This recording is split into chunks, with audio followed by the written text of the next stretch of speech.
81 से 1981 से मैं सप्तपति साहब को जानता हूँ, हम दोनों हॉस्टल में साथ में रहे। भारतीय में हर समय होनी चाहिए, और वो सचमुच की भारतीयता, वो नाराज है राजनीति विज्ञान के समुदाय से। मुझे लगता है हमें ऐसे नाराज लोगों की आवश्यकता है। राजनीति विज्ञान के समुदाय का आधिकारिक प्रतिनिधित्व करता हूं, इसलिए आपको आभार देता हूं कि आपने नाराजगी हमारे सामने रखी है। मैं निश्चित रूप से चाहूंगा कि राजनीति विज्ञान का अगला अधिवेशन जब हो तो आप समय निकालें हमारे सब मित्रों से बात करने के लिए। हम करीब 1-1.5 लोग इकट्ठे होते हैं देश भर। आज का रविवार आपका बिगाड़ दिया है छुट्टी के दिन आपको सबको बारिश में आना पड़ा। जब मैं आ रहा था होटल से तो अमूल्य से मैंने पूछा, इतनी बारिश में कुछ लोग श्रोता भी आएंगे क्या, होता तो पहुंच जाएंगे। तो उन्होंने कहा श्रोता को जानते हैं, वो गुड ऑर्गेनाइजर, तो आप सबका आभारी हूं इस बारिश में आने के लिए। जगह थोड़ा खराब है। मैं इसे कहता हूँ 7,500 साल के इतिहास के भारत का 75वां साल। हमें करीब 7,500 साल का इतिहास मालूम हो गया है। दास साहब और सतपथी जी और मैं जब विद्यार्थी थे तब तक तो चंद्रगुप्त मौर्य के गद्दी पर बैठने तक का इतिहास कहते थे। उससे पहले का इतिहास प्राग ऐतिहासिक, प्री हिस्ट्री कहा जाता था। बाद में धीरे धीरे हिस्ट्री को पीछे खींचा गया हमारे को, और 1000 साल और दे देते हैं आपको, 400 साल और दे देते हैं आपको। इस टाइप का इतिहास हमारा स्वीकार कर लिया गया। हम तो इस इतिहास को और पुराना मानते हैं, बहुत ही पुराना मानते हैं, अभी ज्ञात नहीं है। इस कमरे में सूर्य दिखाई नहीं पड़ रहा, लेकिन सूर्य बाहर नहीं है। बारिश में दिखाई नहीं पड़ रहा, लेकिन वो है। जिस दिन दिखेगा, जिस समय दिखेगा तो पता चलेगा। ये हमारे ज्ञान और अज्ञान की सीमाएं हैं, दोनों की सीमाएं हैं। लेकिन इसे पूरे इतिहास में, और अच्छा हुआ दास साहब ने वेद का, उपनिषद का, पुराण का उल्लेख किया। मेरा क्षेत्र है, मेरे अध्ययन का क्षेत्र है। हम इस सहस्रों वर्षों के ज्ञात इतिहास, जितना भी इतिहास हमें जानकारी है, उसके एक अंश में तो है। और 26 जनवरी 1950 को इस भारतीय संविधान के अंगीकृत, अधिनियमित और आत्मार्पित किए जाने के बाद से हमने एक नया राष्ट्र बनाने का प्रयास किया। राष्ट्र तो हम हमेशा से, हम राष्ट्रीय संगमनी वसूनाम वेद कहता है। वेद में राष्ट्र शब्द बहुत बार आया, ऋग्वेद से लेकर अथर्ववेद तक अनेक स्थान पर आया। इसकी व्याख्याएं क्या है वो आज महत्वपूर्ण इस सेमिनार में, इस भाषण में नहीं है। लेकिन हम सहस्रों वर्षों से एक राष्ट्र के रूप में विद्यमान तो हैं। इतिहास के बारे में बहुत अच्छे उन्होंने सजेशंस हमको दिए, सुझाव दिए हमें क्या करना चाहिए। इतिहास के मित्र कहेंगे ये छोटी छोटी रियासतें थी जब आजाद हुए, तो उससे पहले भी और पीछे जाएंगे, चंद्रगुप्त मौर्य के समय में भी जनपद उससे पहले थे। बिहार का उल्लेख किया, बिहार तो इन गणतंत्रों की जननी है। उन गणतंत्रों में वैशाली, लिच्छवी, वाकाटक, बहुत सारे काम मौजूद, सबके महाजनपदों के उल्लेख हैं। अलग अलग स्थानों पर रहते हुए भी केदारनाथ से रामेश्वरम तक कुछ तो जोड़ता है,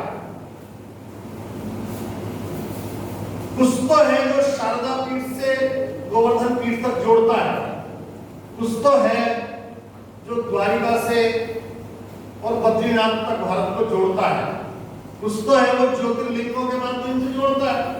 कभी वो प्रातः काल की प्रातः स्मरणीय नदियों के नामों के उल्लेख मात्र से जोड़ता है।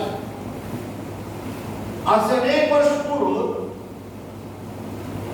दक्षिण अफ्रीका में इंटरनेशनल पॉलिटिकल साइंस एसोसिएशन की कॉन्फ्रेंस हुई। उसमें एक पेपर मैंने पढ़ा, उसमें महाभारत में एक शंख लिखित की कहानी आती है। उसको मैं प्राय अपने भाषण में उल्लेख करता हूँ। वो एक छोटी सी कहानी है। कहानी है कि जिसका जो काम है वो करेगा। वो कहानी का उल्लेख आपसे करता। तो भाई है, एक शंख है, लिखित है, दोनों आचार्य हैं, कुलपति अपने अपने विश्वविद्यालय में यूं मानिए रूप में चलाते हैं। शंख बड़े हैं लेकिन छोटे हैं, उनके विश्वविद्यालय। कुलपतियों में बहुत काम होता है, देखो वो आईनी पाई होगी आपकी, उनके पास बहुत काम होता है। कुलपति कहीं गए हुए, बड़े भाई का विश्वविद्यालय, बड़े अच्छे पेड़ हो रहे हैं, उनमें फल लगे हुए हैं, अमरूद लगे हुए हैं, अच्छे लग रहे हैं देखने में, पके हुए हैं, धूप भी लगी है। भाई ने अमरूद तोड़े, वो चार खा लिए, बड़े मीठे। भाई के आते ही कहा यहाँ के अमरूद बड़े अच्छे हैं, क्या बोलते हैं अमरूद को? अमरूद, हाँ, तो बड़े अच्छे अमरूद हैं।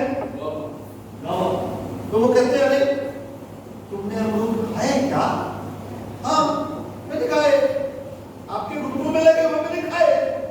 किससे पूछ के खाए?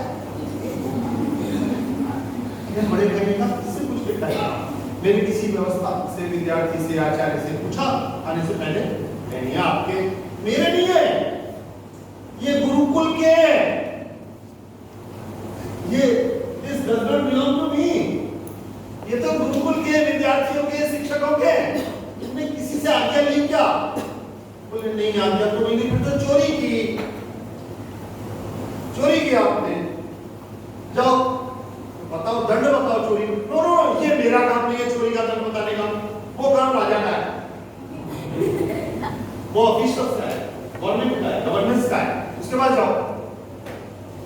वो राजा है, सुधर्मा नाम है शायद उसका, उसके पास जाते हैं, कहते हैं महाराज मैं अपने बड़े भाई के आश्रम में गया था, ऐसे ऐसे मैं भी गुरुकुल चलाता हूँ, ऐसे मैंने दूध खा ली, चोरी कर ली, उन्होंने कहा आपके पास हम।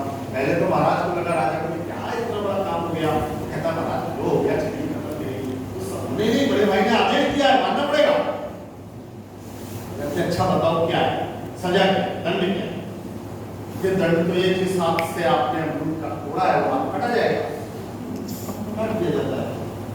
और अपने बड़े भाई के पास आते हैं, मैंने दंड का पालन कर लिया, कटा हुआ हाथ लेकर, वो कहते हैं अच्छा तुमने राजा का आज्ञा का पालन कर लिया, अब बड़े भाई के अनुसार मैं तुम्हारा भला करता हूँ, जाओ नदी में स्नान करके आओ। नदी में स्नान करके आते हैं, हाथ धो जाता है। ये कहानी मैं बहुत दिन से सुनाता था। मेरे एक बड़े भाई मित्र हैं, बहरामपुर यूनिवर्सिटी में थे, डॉक्टर विष्णु चौधरी, प्रोफेसर विष्णु चौधरी। उन्होंने एक दिन मुझसे कहा रे ये तो बाहुदा नदी की कहानी है, यह उड़ीसा में एक नदी है बाहुदा, उसकी कहानी है। उन्होंने जोड़ा महाभारत से, मैं महाभारत की कहानी सुना रहा हूं।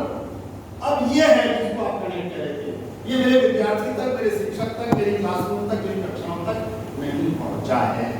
तो भारत तक नहीं पहुंचा है, ये वर्षों से नहीं पहुंचा है।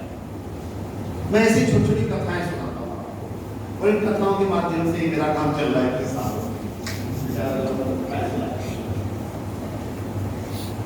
है। क्या 1990 में Uttar Pradesh political science association का अधिवेशन हुआ, समापन वाले दिन मैंने कहा अगले साल आपके उड़ीसा पॉलिटिकल साइंस एसोसिएशन तो बहुत बार आए, बहुत बार, तो अगले बार के सत्र तय हो रहे थे। मैंने कहा भाई एक सत्र एंशिएंट इंडियन पॉलिटिक्स पकड़ लीजिए। 4-5 लोगों ने खड़े होकर मुझे डांटते हुए कहा एंशिएंट इंडिया में क्या था, वहां पॉलिटिक्स में पढ़ने लायक क्या था? ये तो 1990 की बात है। इसके बाद की कथा सुनाकर फिर दोनों को जोड़ 2017 दिल्ली में सिक्किम विश्वविद्यालय की सिलेक्शन कमेटी हो रही थी सेंट्रल यूनिवर्सिटी, उसमें एक राष्ट्रपति के प्रतिनिधि होते हैं सेंट्रल यूनिवर्सिटी में, तो मैं राष्ट्रपति जी का प्रतिनिधि था, उन्होंने मुखर्जी जी ने मुझे भेजा था उसके लिए। तो राष्ट्रपति के प्रतिनिधि के नाते आपको सब विषयों में बैठना पड़ता है, जूलॉजी, बॉटनी, केमिस्ट्री, कंप्यूटर में बैठना पड़ता है, वो तो चल रहा है, हमसे क्या लेना देना है। विषय आ गया अंतरराष्ट्रीय राजनीति का, इंटरनेशनल पॉलिटिक्स का टॉपिक आया, उसका कैंडिडेट आया, इंटरव्यू होने लगा, तो पॉलिटिकल साइंस है मेरा सब्जेक्ट है, मैं बोलने लगा।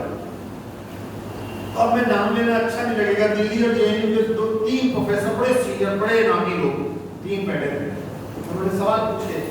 बच्चे से मुझे भी लगा मेरा विषय में भी पूछ लेता हूँ, अंतरराष्ट्रीय राजनीति में बड़ा अच्छा काम किया है बेटा, अंतरराष्ट्रीय राजनीति में आपने काम किया है, अंतरराष्ट्रीय राजनीति, अंतरराष्ट्रीय संबंध के बारे में आपने इतना सारा पढ़ा है, किसी भारत के किसी आदमी ने कुछ किया है कभी? किसी ने कुछ स्टडी की है भारत में? किसी पुराने आदमी ने भी हो कोई अंतरराष्ट्रीय संबंध का कोई सिद्धांत बनाया हो? तो एज यूजुअल बच्चे को तो नहीं ही पता था, बच्चे को तो नहीं ही पता था। जब वो बच्चा चला गया तो वो जो सीनियर मोस्ट प्रोफेसर थी उन्होंने मेरे से पूछा, well, Professor Sharma, do you really think that there was something worth reading in ancient India? मैंने कहा, well, Professor XYZ, do you really think that you have read something of ancient India? Problem क्या है, समस्या क्या है? मुझे लगता है राज साहब सही कह रहे हैं। आप पर तो वो पहुंचेगा जो मैंने पढ़ लिया है, जो मैं आपको बताऊंगा। आपको ये सीमा, स्वप्ना या स्मिता बताएंगे पढ़ने के लिए, वही तो पढ़ेंगे आप। और जब हमने नहीं पढ़ा, हमें पाठ्यक्रम में नहीं पढ़ाया गया।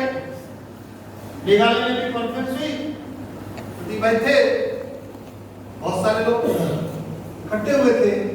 एक सज्जन बार-बार पूछते, ये चाणक्य कौन है? तो उससे नाम चल रहा है इसका।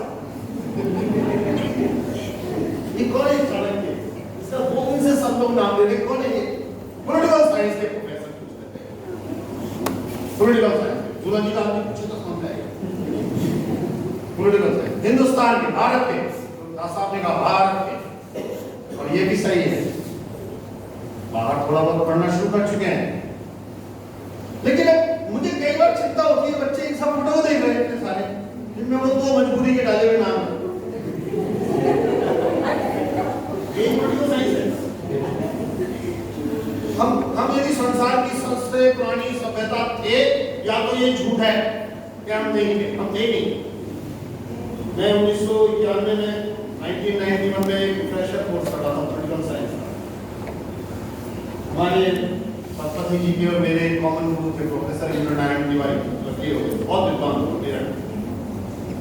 उन्होंने फ्रेशर कोर्स में क्या होता है बेटा, ये सीनियर टीचर्स हमारे जैसे, उनको भी ट्रेनिंग किया जाता है 5-7 साल के बाद, चलो कुछ और सीख लो। तो एक सीनियर प्रोफेसर आए, जेएनयू के थे, बिहार के रहने वाले थे। मैं अंडरलाइन इसलिए कर रहा हूँ, बिहार के रहने वाले, जेएनयू के थे, सीमा अन्यथा मिलेंगे। उनका परिचय कराया प्रोफेसर तिवारी ने। मेरठ के पास एक जगह है हस्तिनापुर, हस्तिनापुर तो आप जानते हैं, जहाँ से महाभारत प्रारंभ हुई। हस्तिनापुर के एरिया पर काम किया है, कहा तिवारी ने, उन्होंने हस्तिनापुर के एरिया पर काम किया है। सारा इनका रिसर्च है वो हस्तिनापुर पर, मवाना हस्तिनापुर से लाके वेस्टर्न इंडिया, बिहार के रहने वाले। उनको बोलने के लिए कहा गया, उन्होंने अंग्रेजी जब बोलना शुरू किया तो हम जैसे जो अंग्रेजी में जिनका हाथ तंग है, उन्होंने कहा साहब हिंदी में बोल सकते हैं आप लोग। उन्होंने कहा नहीं, हिंदी तो नहीं बोल सकता। तो हमने कहा या तो तिवारी जी ने झूठ बोला है, यदि तिवारी जी ने कहा आप हस्तिनापुर पे काम कर बिहार में रहने वाले हो और आप कह रहे हो हिंदी नहीं बोल सकता, तो दो में से कोई एक बात तो झूठ है, या तो आप बोल सकते हो। ये एक मानसिकता है, एक मेंटालिटी है। मैं खड़े होकर, मैं तो चाहता था मैं बोलूं उड़िया, लेकिन उड़िया नहीं सीख पाया तो गलती संपत्ति की है। 40-41 साल में मुझे उड़िया नहीं सिखा पाए। मैंने आज सवेरे कोई उड़िया में वाक्य बोला, तो उन्होंने कहा अरे सीख रहे हो? मैंने कहा राष्ट्रपति उड़िया है, शिक्षा मंत्री उड़िया है, रेल मंत्री उड़िया है, तो सीखनी तो पड़ेगी। अब तो प्रीति में मिश्रा से होगा, तुम सिखाओ, कोई तो सिखाएगा, मुझे सीखनी पड़ेगी। लेकिन भाव ये नहीं है, भाव यह है हमने भारत को जानने का प्रयास किया। फिर एक छोटा सा किस्सा सुनाता हूँ, मुझे किससे याद है। दिल्ली विश्वविद्यालय के कॉलेज की सिलेक्शन कमेटी में बैठा था, मेरे बगल में पॉलिटिकल साइंस के 3 सीनियर प्रोफेसर बैठे। मेरे बाल थोड़े सफेद हो गए हैं, तो वो सीनियर भी मेरे से जूनियर ही थे। तो एक ने मेरे से पूछा, सर ये मेरठ हरियाणा में है या उत्तर प्रदेश में? दिल्ली से कुल 60-65-70 किलोमीटर। उन्होंने संसार के 10-12-15 देश देख रखे हैं, मेरठ नहीं पता कहाँ है। 1857 की क्रांति जहाँ से शुरू हुई वो नहीं पता कहाँ है। कनाडा के शहरों के बारे में पूरा मालूम है, पूरा मालूम, उसकी वो हिस्ट्री, ज्योग्राफी, बाजार, सामान कहाँ अच्छा मिलता है, खाना कहाँ अच्छा मिलता है, सब बता सकते हैं। बिल्डिंग कौन सी पुरानी है, हमने भारत को नहीं जाना है। मैं Indian journal of political science का उल्लेख कैसी मजे ने छापता हूँ, पिछले 22-25 वर्ष से छाप रहा हूँ।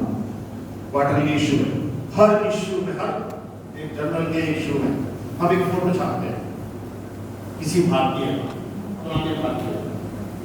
शंकरदेव का फोटो छापने के बाद बहुत सारे लोग बोलते हैं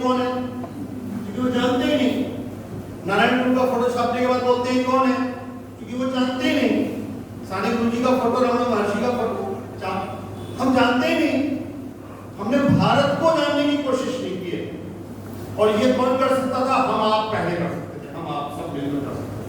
हमने की नहीं है। 75 साल के एक बार पुराना देखना तो पड़ेगा ही। और कमाल की बात है 1915 में, 20 में, 22 में, 25 में, 27 में, 30 में जब हम परतंत्र हैं, तब अमेरिका और इंग्लैंड के विश्वविद्यालयों में पढ़ने वाले भारत के लोग हिंदू पॉलिटी लिख रहे हैं, उस समय लिख रहे हैं, उस समय भंडारकर लिख रहे हैं, उस समय मजूमदार लिख रहे हैं, उस समय आरके मुखर्जी दोनों भाई दादा मुखर्जी दोनों लिख रहे हैं। आज नहीं लिख रहे, आज सामुदायिक है, आज पुरातन पंथी हो जाएगा, आज पुराना हो जाएगा। और जिन्होंने बाद में लिखना प्रारंभ किया उन्होंने और भी कमाल किया।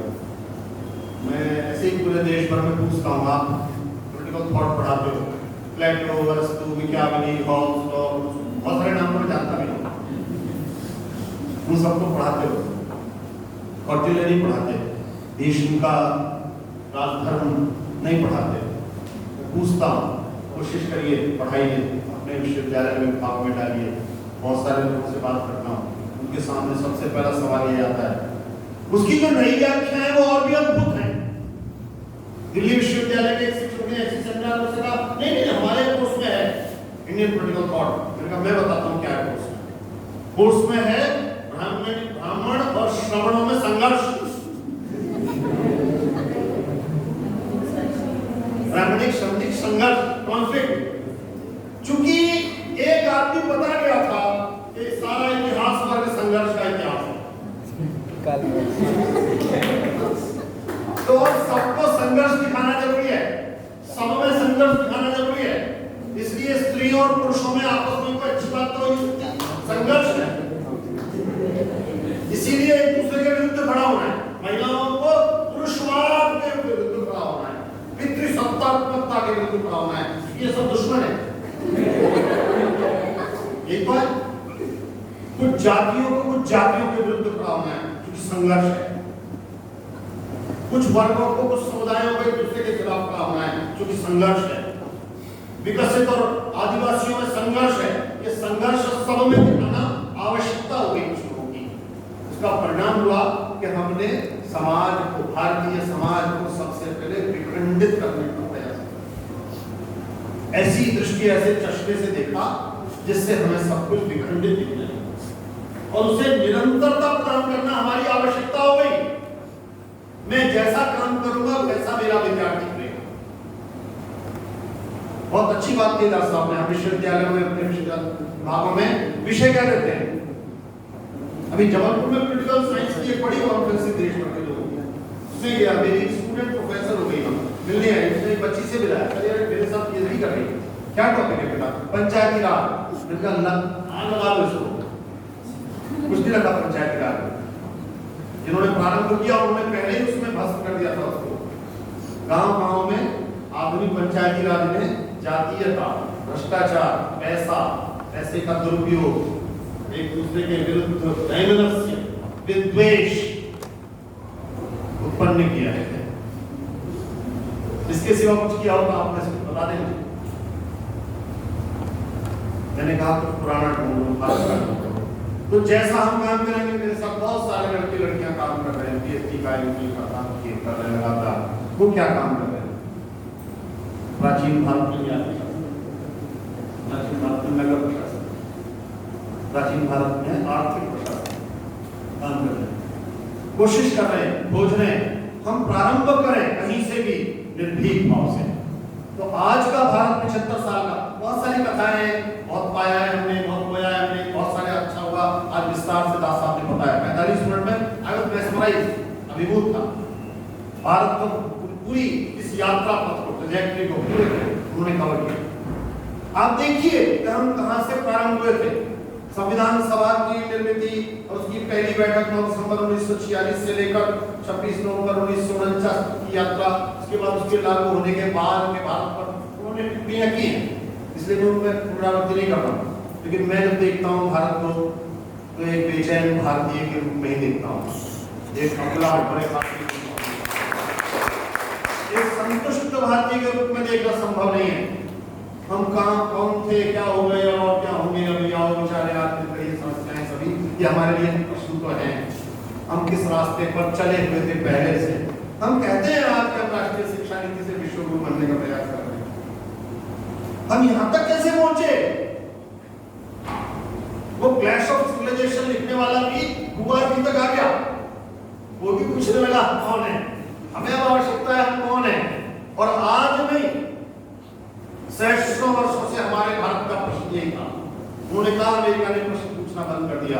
भारत संसार भर में इसी बात के लिए प्रसिद्ध था कि हम प्रश्न पूछते थे। हमारी एक उपनिषद का नाम प्रश्नोपनिषद है, एक उपनिषद है, उसका नाम है प्रश्नोपनिषद। 5 विद्यार्थी हैं, वो बड़े गुरुओं के पुत्र हैं, बड़े ऋषियों के, विद्वानों के, अपने पिता से भी बहुत कुछ सीखा हुआ है, गुरुकुलों में पढ़े हैं। 5 इकट्ठा होते हैं, एक और बड़े गुरु के पास जाते हैं पिप्पलाद के, कहते हैं हमें आपसे कुछ सीखना है, प्रश्न पूछने हैं, प्रश्नोपनिषद। पिप्पलाद कहते हैं ये मतलब की बात है आपके? पिप्पलाद कहते हैं बेटा 1 साल मेरे पास रहो, पहले तुम्हें प्रश्न कैसे पूछे जाते हैं सिखाऊंगा, पहले प्रश्न कैसे बनाया जाए, कैसे पूछा जाए। और पिप्पलाद 1 वर्ष अपने पास रखते हैं, तो पहला प्रश्न जो विद्यार्थी करता है वो करता है किम भगवो विद्याते सर्वमिदं विद्यातं भवति, क्या जानने से सब कुछ जान लिया जाता है। एक छोटा सा बच्चा है 12-13 साल का, उसके पिताजी को मन में आया सब कुछ दान कर देता हूँ, दालक ऋषि हैं, सब कुछ दान कर देता हूँ, कुछ नहीं रखूंगा, जो वस्त्र पहन रखे इसके सिवा जो कुछ है दान कर दूंगा। दान करने लगते हैं। कुछ गायें हैं, बूढ़ी हैं, मरियल हैं, दूध भी नहीं दे सकती है, किसी काम की नहीं है, उन्हें भी दान दे रहे हैं, लेने वाला तो ले लेता है। बच्चे के मन में आता है ये किस काम आएंगे, क्यों दे रहे हो दान में? वो बार बार सवाल करता है एक को दान में क्यों दे रहे हो? चुप रहे। फिर पूछता है मैं भी तो आपकी संपत्ति हूं, इसको किसको दान में दोगे? डांट देते, चुप रहे। 3-4 बार जब जिद करता है, आग्रह करता है, माँ को गुस्सा आता है, बहुत बार बच्चे से कहती है तुम मन क्यों नहीं जाती, उसे रोकती है, मारना नहीं चाहती उसे, बोल देती गुस्से में। वो ऐसे पिताजी भी गुस्से में कहते हैं तेरे को यमराज को दूंगा, चला जाता है यमराज के सीधे। यमराज के भागे में ऑफिसर ड्यूटी प्रवास 3 दिन की ड्यूटी ली, अब बाहर भीतर तो जा नहीं सकता यमराज इच्छा के बिना, अनुमति के बिना, और लौट के भी नहीं आना चाहिए, यमराज के पास भेज दिया है तो 3 दिन बाहर प्रतीक्षा करता है। 3 दिन बाद यमराज लौट कर आते हैं, अपने स्टाफ के लोगों से पूछते हैं बच्चा कौन है? अरे साहब आपसे मिलने आया था, 3 दिन से बाहर थे, तो इसने कुछ खाया क्या? नहीं साहब, जल भी नहीं लिया है। कहा यमराज से मिले बिना कुछ नहीं करूंगा।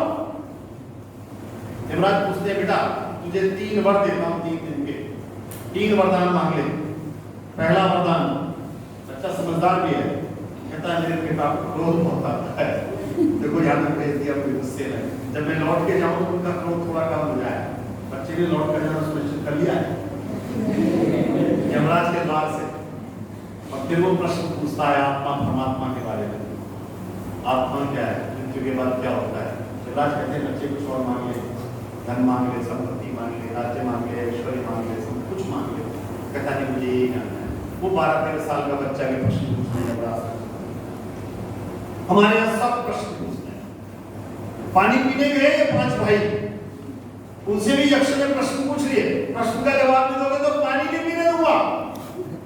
वो अपने बल पर बड़ा अहंकार था, हम तो पांडु पुत्र हैं, द्रोणाचार्य के शिष्य हैं, कौन होता है यक्ष में रोकने वाला पानी पीने से लिए? 4 के 4 मूर्छित हो जाते हैं। 5 के युधिष्ठिर से प्रश्न पूछता है यक्ष, क्या वार्ता, क्या खबर है? आप समझते क्या हाल चाल है? तो भाई क्या हाल है, क्या खबर है? क्या वार्ता, किमाश्चर्यम, क्या आश्चर्य की बात है? कह पंथा, रास्ता क्या है? कश्च मोदते, कौन है जो प्रसन्न रहता है? प्रश्न पूछता है, इस पर लौटूंगा। भारत प्रश्न पूछता है, प्रश्नों का सम्मान करता है, हमेशा से सम्मान करता है। या केवल का उल्लेख किया उस कहानी पर आपका मेरी बड़ी प्रिय कहानी है, देश भर में आई है। कृष्ण कहता है मैं जिसे उड़ता चाहता हूँ वो गजल आपको सुनाता हूँ। लेकिन भारत यहाँ तक जैसे भी पहुंचा उसमें दोषी नहीं पहुंचना मुझे आज। मैं जैसा हूँ, जैसा भी बना हूँ, हम भारत जैसे भी बने हैं, उसके लिए दोषी कौन है, शत्रु कौन है, उसे नहीं खोजना है। फिर वही बात प्रतिवाद आ जाएगा, और संघर्ष, कोई तो एक है संघर्ष संघर्ष जिसे करना है, हमें संघर्ष नहीं करना है। भारत ने संघर्ष किसी से नहीं किया। ईशावास्य उपनिषद में उल्लेख किया दास साहब, महात्मा गांधी कहते थे संसार में कोई दुर्घटना हो जाए, बड़ी कोई तो हमने दुर्घटना नहीं, कोई दुर्घटना हो जाए, कोई ऐसी स्थिति आ जाए संसार का सारा साहित्य नष्ट हो जाए, धर्म शास्त्र सब नष्ट हो जाए, मानव सभ्यता के सामने संकट आ जाए, तब भी यदि ईशावास्योपनिषद बच जाएगी तो सभ्यताएं बच जाएंगी, भारत बच जाएगा। ईशावास्योपनिषद क्या कहते हैं? ईशावास्यमिदं सर्वम् यत्किंच जगत्यां जगत्। इस जगती में, इस पृथ्वी में, भारत में नहीं, उड़ीसा में नहीं, भुवनेश्वर में नहीं, उत्कल में नहीं, संसार भर में, जगती में जो कुछ भी जगत है, मनुष्य नहीं, स्त्री नहीं, पुरुष नहीं, अनुसूचित जाति, अनुसूचित जनजाति, ब्राह्मण, क्षत्रिय, वैश्य, शूद्र नहीं, हिंदू मुसलमान नहीं, जो कुछ भी जगत है ईशावास्यमिदं, सब में ईश्वर की व्याप्ति है, सब में ईश्वर है। और ये जो सब में ईश्वर है, ये भाव कृष्ण गीता में कहते हैं ईश्वर सर्वभूतानां हृद्देशे विद्यते। अर्जुन, सभी प्राणियों के भूत, सभी प्राणियों के हृदय में ईश्वर का निवास है। ये कहना क्या है? नमस्ते करनी है भगवान को, ये वाला नहीं है, जय जगन्नाथ नहीं है इसमें। इसमें यह सब में वही प्राणी है, सब में वही तत्व है, जो मुझ में है वही तुम में है। अहम ब्रह्मास्मि तत्त्वमसि, वही तुम हो। ये जो सब में एकात्मता का भाव है, ये भारत, ये भारत की पहचान, ये भारत को भारत बनाता है।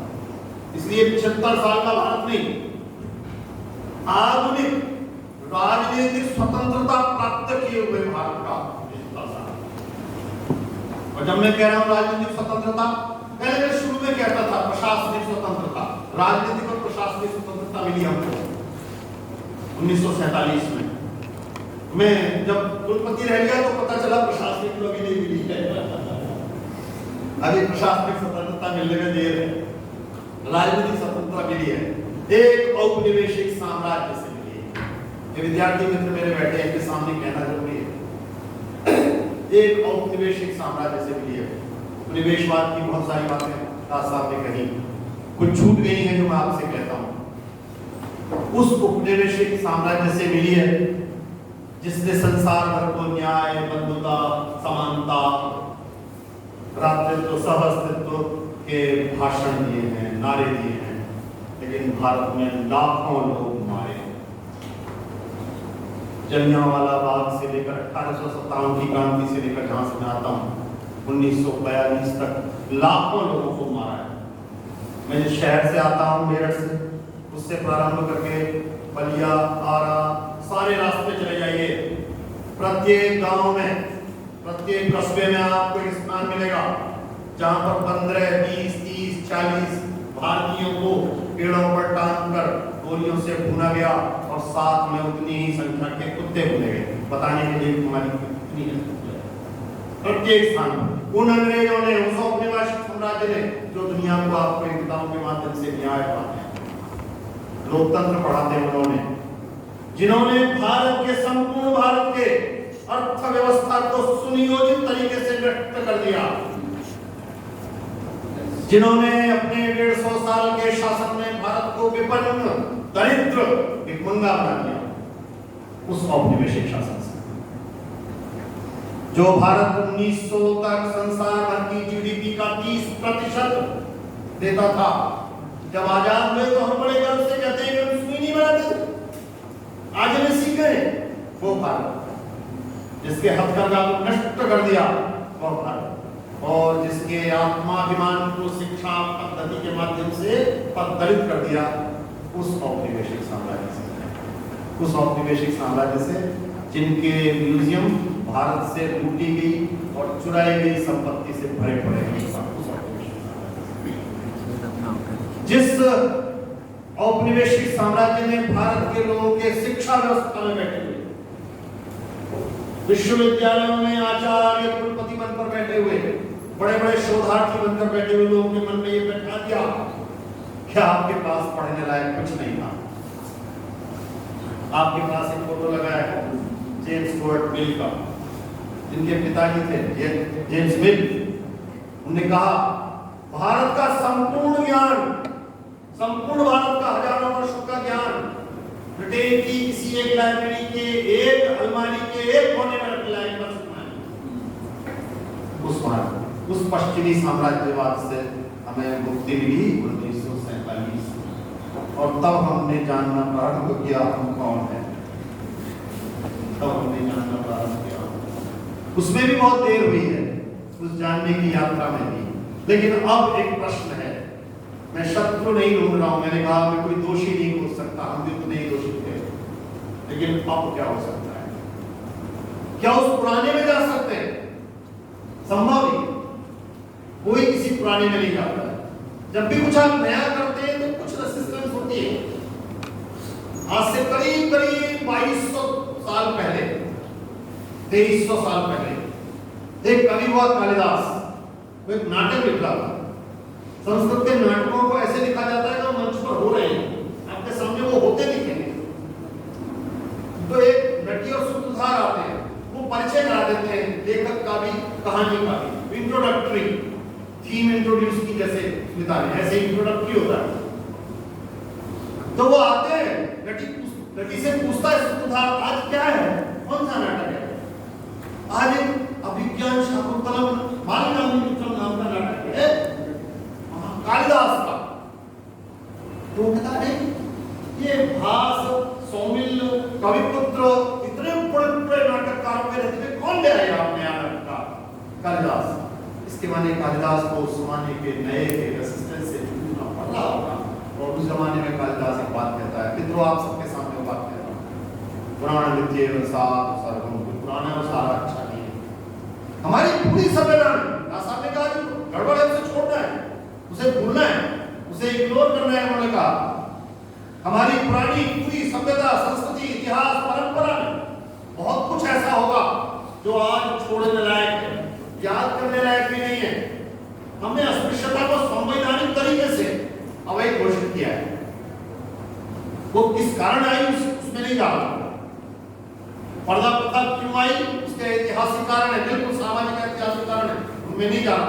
बाल विवाह क्यों आया, उसके सामाजिक ऐतिहासिक कारण है।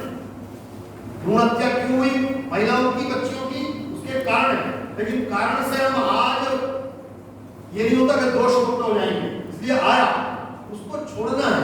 पुराण विद्ये प्रसाद सर्वम, जो पुराना है वो सारा अच्छा नहीं है। नचापि काव्यम नवविद्यवत्यम, जो नया है वो भी अनवद्य नहीं है, उसमें भी ऐसा कुछ नहीं है जो पूरा लिया जा सके। संतत परीक्षान्यतर भजन्ते पूर्ण पर प्रत्ययने बुद्धि। समझदार लोग, ज्ञानवान लोग, बुद्धिशील लोग, तर्कशील लोग कैसे तय करते हैं? परीक्षण कर लेते हैं हमारे लाभ का क्या है। मूढ़ पर प्रत्ययने, मूढ़ लोग दूसरे का अनुसरण मात्र कर लेते हैं। हम 7500 साल के ज्ञान, इतिहास, सभ्यता, संस्कृति वाले किसी का अनुकरण ऐसे कर सकते हैं क्या? क्या हमें करना चाहिए क्या? इसलिए सारा पुराना आज का उपयोगी नहीं हो सकता।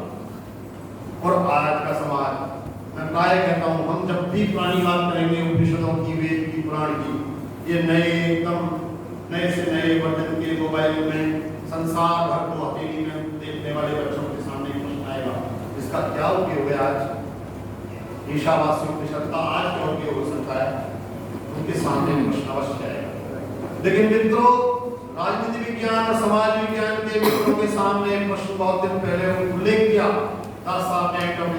इतिहास का अंत, विचारधारा का अंत, सबके अंत आए, सबकी घोषणाएं हमने आपने सुनी। वो सारी घोषणाएं साम्यवाद के आधिकारिक पतन के बाद था। जब साम्यवाद का पतन हुआ, वामपंथ का पतन हुआ, और वामपंथ का राजनीतिक पतन होने का परिणाम लोगों ने पूंजीवाद की अंतिम जय घोषणा समझी। लेकिन आपने 2 साल पहले फरवरी मार्च में ही देख लिया, कोविड के पहले आपात में विश्व भर में अपनी शक्ति, समृद्धि, सामर्थ्य का घोष करने वालों को असहाय, निस्सहाय, निरुपाय देख लिया। सब रखा रह गया, सब विश्व के सामने प्रश्न आ गया। हम सौभाग्यशाली हैं, देश भर में कह रहा हूं, हम सौभाग्यशाली हैं कि इस कल प्रारंभ होने वाले इस अमृत काल में हम हैं। हमारे आपके बीच के 5-5.5 लाख लोग हिंदुस्तान से चले गए कोविड में, विभिन्न कारणों से जाते हैं, लेकिन कोविड में चले गए, उस आपदा में चले गए।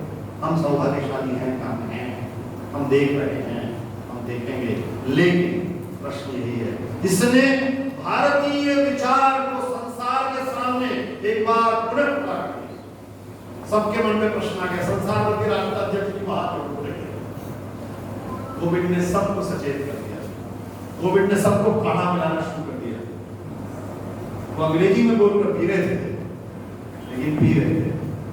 आयुर्वेद के बारे में सब सोचने लगे। भारतीय विचार वैकल्पिक विचार नहीं है, वो विश्व का विचार है।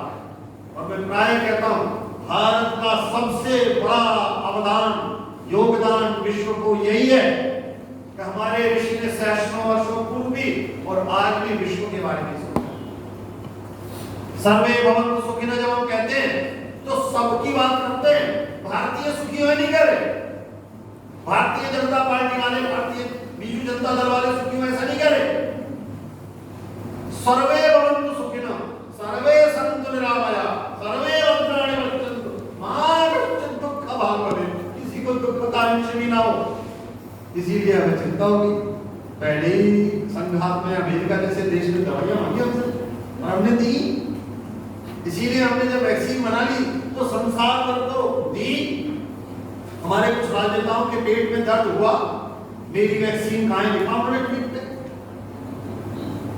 लेकिन फिर भी हमने दी। उनको भी दी जिनसे हमारे राजनयिक संबंध नहीं थे, जहां हमारे राजदूतावास नहीं थे, उनको भी दी। जो अफोर्ड नहीं कर सकते थे, उनके पास पैसा नहीं था, उनको निःशुल्क दी। ये क्या था? ये सर्वे भवन्तु सुखिनः था। ये भारत का वसुधैव कुटुंबकम था। भारत सबको अपना समझता है, ये बात था। इसलिए भारत विश्व कल्याण के बारे में हमेशा सोचता है। वेद का ऋषि कहता है नाना धर्माणम, तब तो ऐसे मजहब भी नहीं थे, इस्लाम आया नहीं था, ईसा मसीह पैदा नहीं हुए थे, तब भी वेद का ऋषि कह रहा है नाना धर्माणम, विभिन्न प्रकार के धर्म मानने वाले, धर्म माने दायित्व, विभिन्न प्रकार की उपासना पद्धति मानने वाले, बहुविवाचसम, बहुधा विवाचसम, अलग अलग प्रकार से बोली भाषा बोलने वाले। जन्म विभ्रति पृथ्वी यथौरसम, जैसे पृथ्वी सब मनुष्यों को एक साथ रख लेती है, ऐसे हम साथ साथ हैं। हम संसार भर में अच्छे विचार का सम्मान करते रहे, जो भी श्रेष्ठ हो हम बता जाए। वेद कहता है नो भद्रा क्रतवो यन्तु विश्वतः, विश्व भर से, ब्रह्मांड भर से जो भी श्रेष्ठ विचार है वो हम तक आ जाए। हम ये बात सोचते रहे। भारत इस विचार को अपने तक बचा कर रख ले, इसके प्रॉपर्टी राइट बनाए, पेटेंट बनाए, फिर आपसे प्लीज से ये भी नहीं करता। यजुर्वेद का ऋषि कहता है यथेमां वाचम कल्याणी आवदानी जनेभ्यो, मेरे पास जो भी कल्याणकारी विचार है वो मैं जनों तक बांट दूं, वितरित कर दूं, अपने पास न रखूं, पहुंचाना भी है। भारत विश्व की दृष्टि रखता रहा हमेशा, इसलिए विश्व दृष्टि का, विश्व कल्याण का नाम ही भारत है। और वो भारत आपने देखा, बहुत सारे लोग उससे प्रश्न करते हैं यदि भारत इतना महान था तो वो पराजित कैसे हुआ? इतने सारे आक्रांता आए, जैसे ही हम लोग कहते हैं कि इतने सारे आक्रांता आए तो हम भारत की दृष्टि को और ठीक से समझ लेते हैं। हमने उनमें भी सब में ईश्वर का वास नहीं पाया, इसीलिए वो सब संयुक्त होते चले गए, समाविष्ट होते चले गए, विलीन होते चले गए भारतीय परंपरा, संस्कृति, सभ्यता में। और सब उन सब समाजों में जिन्होंने भारत पर आक्रमण किया, शक, अब तो राष्ट्रीय संबंध शक संबंध में आते आक्रांता थे, तब भी हमारा राष्ट्रीय संबंध शक संबंध है। शक आए, हुण आए, यवन आए, म्लेच्छ आए, लोधी आए, खिलजी आए, गुलाम आए, शासक आक्रमण करते हुए अपने गुलाम को छोड़ गए। गुलाम वंश पढ़ते हैं इतिहास में, अद्भुत बात, हम सबको समाहित करते चले गए। जो भी समाहित नहीं हुआ वही कष्ट में है, और वही भारत का कष्ट भी है। जो भारत में समाविष्ट नहीं हुआ वो सबसे बड़ा कष्ट है। इसलिए भारत विश्व भर में 75 साल का भारत देखते समय मैं हमेशा सोचता हूँ, आप राजनीति विज्ञान के विद्यार्थी बैठे, आपसे पूछूंगा आधुनिक भारत के निर्माताओं के नाम बताओ, आप 5-10 के नाम ले दो। वो रटे पड़े मेरे आपकी किताबों में, क्लासेस में, भाषणों में, सेमिनार में, रिसर्च पेपर में, सब में मुझको आपको उठा दिए हैं। हम 300 में से संविधान सभा के 300 सदस्यों में से 10 के नाम जानते हैं, हम इससे अधिक नहीं जानते। हम भारत के राष्ट्र के निर्माताओं में उन लोगों के नाम जानते ही नहीं जिन्होंने बलिदान दे दिया, जिन्होंने जीवन दे दिया, जिन्होंने सर्वस्व त्याग कर दिया। और कुछ के बारे में तो डिस्कशन करते हैं, इसको 2 बार आजीवन कारावास हुआ था, लेकिन एक बार निकलने की जिसमें कितनी की थी यार, हम देश को ही बता सकते हैं यार। आज जिसको 2 बार का आजीवन कारावास एक व्यक्ति को हुआ है, एक उदाहरण है। ऐसे हमारे पास अनेक उदाहरण हैं। ये जो आजादी का अमृत महोत्सव प्रारंभ हुआ, इसने एक अवसर प्रदान किया, कम से कम उन सबको हम याद कर सकते हैं। आज उन अलक्षित नाम लोगों को याद कर सकते हैं जिनकी कथाएं कहीं नहीं गई, जिनकी गाथाएं गाई नहीं गई, जिनकी स्मृतियां मनाई नहीं गई, जिनके रोजे रोए नहीं गए, उन सबको आज याद कर सकते हैं। अमृत महोत्सव एक अवसर और दे रहा है, अगले 25 साल क्या होगा। दास साहब ने कहा विश्व में युवा देश है, हम एक बूढ़ा युवा देश है, बूढ़े देश है, पुराना। बूढ़े भारत में भी फिर से आई नहीं जवानी की विकास मतलब जवानी, बहुत पुराना भारत है। सहस्रों वर्षों पुराने भारत में एक युवा शक्ति है। मैं ये नहीं कह सकता कि सारी जिम्मेदारी आपकी है, हम सबकी है, हम सबकी है। सफेद बाल वालों की भी उतनी है कि आपकी है, सबकी मिलकर है। भारत सबका है, सबके दायित्व है, कोई रास्ता बताने की स्थिति नहीं। आप मेरे से कहेंगे आप 40 साल से पॉलिटिकल साइंस पढ़ा रहे हैं तो रास्ता बताएंगे। मैंने प्रश्नों की बात की, फिर एक कहानी सुनाता हूँ। अर्जुन ने प्रश्न किए थे बहुत सारे, अर्जुन से ज्यादा प्रश्न किसी ने नहीं किए। अद्भुत दृश्य है, अक्षौणी सेनाएं खड़ी हुई दोनों, 18 अक्षौणी तो कृष्ण ने दिए दान में कौरवों को, खुद अपने पांडवों की सेनाएं खड़ी हुई है। इतने बड़े युद्ध में युद्ध का सबसे बड़ा सेनापति अपने सारथी से कहता है मुझे जरा बीच में ले चलो। सेनयोर उभयोर मध्ये रथम स्थापयेत्, स्थापय माने स्थित कर दो, यहाँ पर देखो क्या हो। और देखिए कैसे ये तो मेरे ताऊ है, ये तो मेरे फूफा है, मेरे चाचा है, मेरे गुरु है, वो कैसे मान चलाऊंगा मैं। तब से प्रश्न पूछना प्रारंभ करता है, कैसे चलाऊंगा, प्रश्न पूछता है, निरंतर प्रश्न पूछता है। उससे बड़ा प्रश्न पूछने वाला कोई नहीं। कृष्ण उसके उत्तर भी बड़े गहरे से देते हैं। आपको पता है कृष्ण उस समय के सबसे बड़े योद्धा हैं, सबसे बड़े योद्धा। कृष्ण को क्रोध नहीं आता है पूरे जीवन में। आप तो जगन्नाथ जी की धरती पर, कृष्ण को जीवन में क्रोध नहीं आता है, केवल 2 बार क्रोध आया। एक बार एक क्रोध आया कि मणि किसी ने चुरा ली थी, उन पर अपवाद चला दिया था। और एक बार क्रोध आता है कि जयद्रथ वध की घोषणा कर देते हैं और कहते हैं जयद्रथ को कल शाम तक नहीं मार दिया तो मैं आपका कृष्ण के सारथी का नाम है दारू। कृष्ण रात में उसको बुलाते हैं और उससे कहते हैं देखो भाई दारू, तुम ना मेरा रथ तैयार कर दो, अस्त्र शस्त्र सहित। तो दारू कहता प्रभु आपने तो प्रतिज्ञा की है कि मैं अस्त्र नहीं उठाऊंगा। तो कृष्ण कहते हैं कि ये सारा जो कुछ हुआ है इतने दिन में, ये सारा नष्ट हो जाएगा यदि कल मूर्ख अर्जुन आपका आप लिया तो। इसने मुझसे बिना पूछे इतनी बड़ी प्रतिज्ञा कर ली है, इतना सब कुछ हुआ है, यदि जयद्रथ से कल नहीं मिला और इसने आत्मदाह कर लिया तो ये सब नष्ट हो जाएगा, बेकार हो जाएगा, मेरे लिए तो व्यर्थ हो जाएगा। तब कृष्ण कहते हैं मैं अकेला इन सबको मारूं। महाभारत में कहीं कहानी नहीं सुना, महाभारत से बोला। कृष्ण बड़े योद्धा हैं, उनको अपने ऊपर इतना अभिमान है वो मार सकते हैं। कृष्ण उत्तर देते हैं बड़े शांत भाव से। दूसरे तीसरे अध्याय का आपने पढ़ा है, वो आत्मा परमात्मा सबके बारे में बात करते हैं। ध्रुवस्य की मृत्यु के बारे में बात करते हैं, वासना से जीवना नहीं था, उस कहानी में नहीं था। कर्मयोग समझाते हैं, भक्ति योग समझाते हैं, ज्ञान योग समझाते मित्रों, आपके सामने एक प्रश्न आएगा। दास साहब ने अपनी आकुलता व्यक्त की और मैंने एक दृश्य आपके सामने रखा। आप कहोगे रास्ता क्या है? मैंने पूछा था, यक्ष पूछता है कब पंथा, मार्ग क्या है? युधिष्ठिर उसका एक बड़ा प्यारा सा उत्तर देते हैं। युधिष्ठिर कहते हैं वेदा विभिन्ना स्मृतियों विभिन्ना, वेद भी कई हैं, स्मृतियां भी बहुत सारी। नैको मुनिर् यस्य वचः प्रमाणम्, एक भी ऋषि ऐसा नहीं है जिसकी वाणी कहा हुआ अंतिम हो। हमारे यहाँ ऋषि कहता है ये अंतिम नहीं है, जो मैं कह रहा हूँ वो अंतिम बात नहीं है।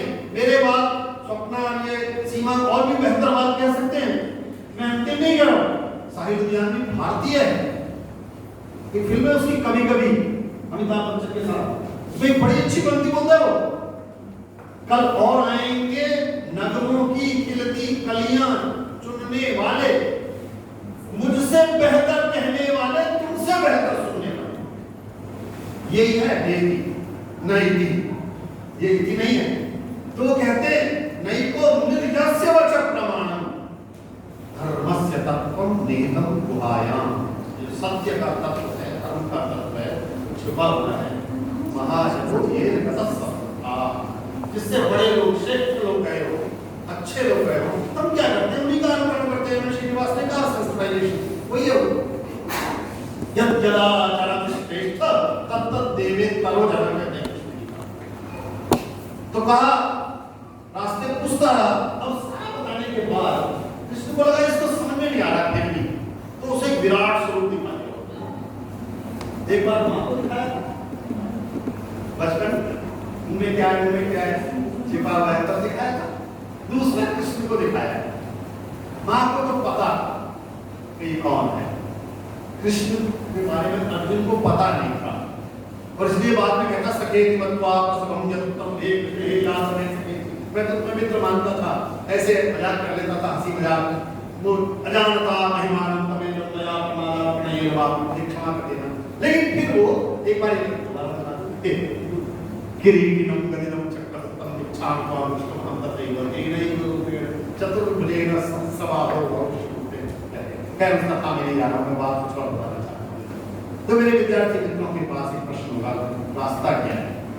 भारत अपने प्रत्येक मस्तिष्क को इतना ऊर्जा संपन्न बनाना चाहता है, रास्ता आप खुद खोलो। कृष्ण कहते हैं 18वें अध्याय में अंतिम श्लोकों में सब कुछ बता दिया है, रूप दिखा दिया है, ज्ञान योग, भक्ति योग, कर्म योग, ज्ञान योग सब सिखा दिया है। तब भी कृष्ण एक बात कहते हैं इतने ज्ञान मैंने जो कुछ भी ज्ञान मेरे पास था, गुह्यतरम, गुह्य से गुह्य, श्रेष्ठ से श्रेष्ठ ज्ञान जो मेरे पास था, इतने ज्ञान मात्रातम, मेरे को आत्म बता दिया, नरेट कर दिया, वर्णित कर दिया। विमृश्येत अशेषेत, कहते हैं सच में होलिस्टिक होलिस्टिक, इस पर अशेष रूप से विचार कर ले, विमर्श कर ले, विमर्श करो। और करना क्या है? यथेच्छसि तथा कुरु, जो इच्छा करे वो कर। यथेच्छसि तथा कुरु, कोई मार्ग नहीं बता रहा है, आपको अपना मार्ग स्वयं करना है। सत्य का संधान करने के लिए वो 13-12 साल का बच्चा यमराज तक जा सकता है। हम स्वयं अपना मार्ग खोजेंगे, किसी का बताया हुआ मार्ग भारत नहीं लेगा, प्रत्येक व्यक्ति अपना मार्ग लेगा। इसीलिए हम बहुमत से सुकरात को विष नहीं लेते। लोकतांत्रिक तरीके से वोट डालकर विष दिया गया था सुकरात को, आपको पता होगा सब। लोकतांत्रिक तरीके से वोट डली थी, बहुमत ने कहा था इसको विष पीना चाहिए।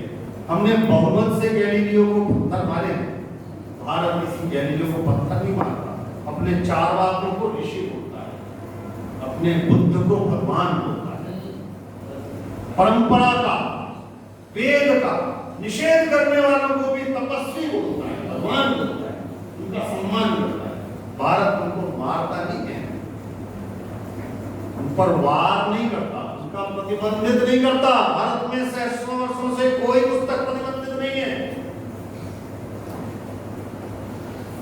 हम अपने काम को भी पुरुषार्थ, अर्थ कोई पुरुषार्थ, धर्म कोई पुरुषार्थ नहीं, काम को भी पुरुषार्थ। तो भारत का ऋषि, भारत का सबसे बड़ा अवतार जब ये घोषणा कर रहा है यथेच्छा को, तब आपसे एक बात कहता हूँ मित्रों, याज्ञवल्क्य का उल्लेख करके उन्होंने मेरी बड़ी सहायता कर दी। मैंने कहा ये मैंने कथा देश भर में सुनाई है, इस कथा को सुनाकर वाणी को विराम दूंगा। अब मेरे आपके सामने एक सवाल है, और सवाल ये आधुनिक भारत जाएगा तो पुराना तो बहुत अच्छा है, पुराने में से बहुत कुछ लेना है, वर्तमान को संबोधित भी करना है, वर्तमान से भागना नहीं है, वर्तमान से डरना नहीं है। बहुत सारे लोगों तो मेरे पिछले 15 साल से ये सब पहनना शुरू कर दिया, 15-20 साल से। पहले जब टाइम पहन के संस्कृत में श्लोक बोलता था, लोग बोलते थे कोट टाइम संस्कृत में श्लोक बोलते थे। मैं पहाड़ में नौकरी करता था कुमाऊं विश्वविद्यालय नैनीताल में, तो ठंडा इतना होता है 12 महीने 11 महीने कोट टाइम पहनते थे, कहते थे दोनों मेल नहीं खाते। ये अद्भुत बात है कि कोट टाई संस्कृत मेल नहीं खाते। ये बड़ी विचित्र स्थिति में आज हम हैं। आज एक कथा आपको फिर से सुनाता हूं, कथा को कथा की तरह लीजिएगा, इसकी तकनीकी पक्ष पर जाइएगा। ऐसे जैसे आज स्मिता ने एक सभा लगाई है विद्वानों की, राजा जनक है, वो सभा लगाते हैं विद्वानों की, उन्हें बड़ा अभ्यास है, उनके मन में भी प्रश्न आते रहते हैं। एक सभा लगाएंगे, अब सभा को कोई स्पॉन्सर तो करेगा, तो किसी एक आदमी ने, कौन था वो, कोई कहता कुबेर था, कोई था भगवान जाने कौन था, 1000 गौएं गायें हैं जिनके सींग पे सोना लगा हुआ है शुद्ध, वो दान में देते जनक को। अब जनक तो कहते हैं मैं तो रखता नहीं, विदेह हो तो देह के सिवा कुछ नहीं, कहते हैं इस सभा में जो सबसे अधिक विद्वान हो वो इन गायों को ले जाए। या केवल बैठे ब्रह्मानंद सरस्वती जैसे वरिष्ठ, उन्होंने अपने शिष्य से कहा बेटा ये श्रमश्रवा गाय हाथ कर ले चलो, तो गार्गी ने खड़े होकर कहा प्रभु अब ये निर्णय क्या हुआ, आप सबसे बड़े विद्वान हो, अभी तो मैं बैठी हूं, ये गाय कैसे ले जा सकते हो आप, शास्त्रार्थ करिए, यदि आप सिद्ध हो जाएगा बड़े विद्वान है सबसे बड़े तो ले जाना। अच्छा, वरिष्ठता के बड़े लाभ है, वरिष्ठ आदमी के पास अनुभव होता है, तो यहाँ केवल वरिष्ठ ऋषि हैं, बूढ़े हैं, बड़े हैं, उन्होंने कहा देखो गार्गी तुम तो ना ब्रह्मचारिणी अकेली रहती हो, एक कुटिया बनाकर पढ़ती लिखती रहती हो, तुम्हारे पास तो गाय रखने की जगह भी नहीं है, 1000 गाय, मेरे पास गुरुकुल है, बड़ा विश्वविद्यालय है, उसका मैं कुलपति हूँ, वहाँ 40-50 हजार विद्यार्थी पढ़ता है, गाय जाएंगी तो घी होगा, दही होगा, दूध होगा, गोबर होगा, लेपन होगा, बछड़े होंगे, काम आएंगे, 40,000 विद्यार्थियों के 1000 गाय जाएंगी, भला होगा, गाय तो मुझे ले जाएंगे, शास्त्रार्थ कर लेते हैं। गार्गी खड़े होती है, प्रश्न करते हैं, गार्गी से पहले कई सारे लोग सभा में प्रश्न करते हैं, यहाँ तक मैं केवल परिचय करा रहा हूँ याज्ञवल्क्य का, जिसका उल्लेख दास साहब ने किया, लेकिन याज्ञवल्क्य की मुख्य कथा इससे आगे है। उनके 2 पत्नियां हैं, एक का नाम है मैत्रेयी, एक का नाम है कात्यायनी। अब मैंने ये तो बता दिया बड़ा सा गुरुकुल है, 40-50 हजार विद्यार्थी हैं, तो इतने बड़े के वो हेड है, चीफ मुखिया जो भी आप बोलते हो कुलपति। अब अंतिम समय आ गया है, अंदाजा आ गया है, वानप्रस्थ में जाना चाहते हैं, तो ये दोनों पत्नियां आपस में लड़े ना बाद में, तो इनकी संपत्ति का बंटवारा कर देता हूँ, दिखाते हैं, बोलते हैं देखो भाई मैं इस संपत्ति को बांट देता हूँ तुम दोनों में। तो उनकी प्रिय पत्नी है मैत्रेयी, वो प्रश्न पूछती है क्या मैं इस संपत्ति को पाकर अमर हो जाऊंगी, क्या मैं इस सारी संपत्ति से अमरत्व को प्राप्त कर लूंगी। याज्ञवल्क्य कहते नहीं, अमर तो नहीं होगी, अमर नहीं होते इस संपत्ति से। तो कहते मुझे नहीं चाहिए, फिर यदि मैं अमर नहीं होगी तो मैं क्या लूंगी संपत्ति का। तो कात्यायनी को गुरुकुल की स्वामिनी बना दिया, कुलपति बना दिया।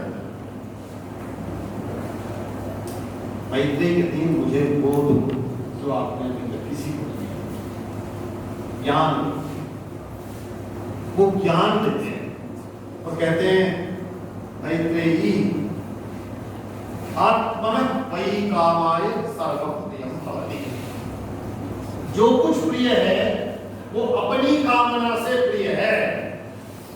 पिता प्रिय है तो मेरा है इसलिए प्रिय है, पुत्र प्रिय है